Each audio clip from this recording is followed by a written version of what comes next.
Every conversation you avoid is costing an estimated $7,500 in 7 full workdays. Most people are avoiding at least one conversation right now, and probably so are you. Welcome to this week's Well Read, our series where every single week we dive into the research to find out why your organization is running the way that it is. And this week's focus is the avoidance tax. What's actually going on when you avoid difficult conversation, what that's costing you and your organization. My name's Karen Ladaney. I'm the co-founder here at Well Led. Let's get into it. 70% of employees are avoiding a difficult conversation. 1 in 4 has postponed that difficult conversation for more than a year. Think about what compounds in a year of silence: resentment, assumptions, workarounds. And each person involved is likely building up a narrative in their own head about the conversation that they're avoiding. VitalSmarts asked employees to estimate what each avoided conversation was costing them in things like lost time, venting, workarounds, and their answer was about $7,500 in 7 full workdays for every single conversation.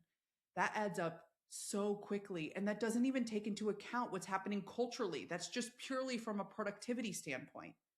So the average employee spends about 2.8 hours a week or 4 weeks a year managing conflict. That's a full month of salary spent managing tension within your organization that's likely not getting resolved the way that it needs to. A few more numbers: 70% of leaders do not feel confident in their own ability to manage conflict, and 53% handle toxic situations by simply avoiding them. Most people are avoiding the necessary conversations, and in return, their organizations are suffering. So now let's figure out why this is happening. Why does everybody avoid the conversation that they know they need to have? Avoidance is a very rational short-term solution. The conversation is uncomfortable. It's risky. No human likes being uncomfortable. On the other hand, silence costs nothing that you can see in the moment. The cost of silence shows up much later through workarounds and culture breakdowns and turnover rates. But that doesn't really matter because the human brain is always going to default to silence every chance it can get unless you train it to do otherwise. So these stats really point to that deeper cause, which is that most of us weren't taught the skill of how to deal with a difficult conversation. Conflict mitigation, difficult conversations, these are adaptive skills and they can't be learned from a manual. They have to really be practiced. But if no one's ever learned it, then they can't model it. And if nobody's modeling it, then the whole organization will eventually culturally default to the similar pattern, which is that when a difficult conversation needs to be had, we just go around it instead of actually addressing the problem. Having a difficult conversation is part of adaptive organizations. These thriving organizations are teaching people how to have difficult conversations as part of the culture because they understand the benefit and the cost of not doing it. The market has already figured this out.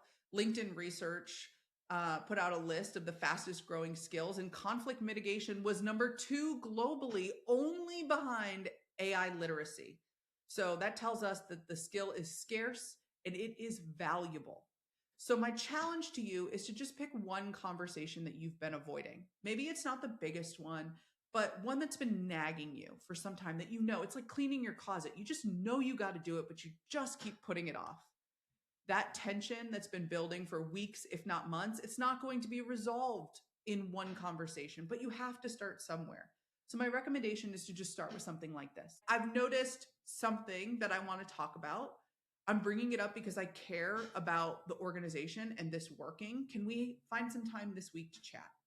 Just open the door to the conversation because it's not going to be perfect. It's going to be messy, but an imperfect conversation is still better than no conversation at all. Remember that leadership is about helping people confront a reality that they would rather avoid.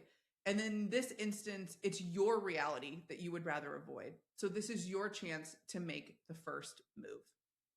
That's this week's Well Read. If you want to go deeper with us, you can email info@wellledstrategies.com or book office hours with us. We'd love to chat.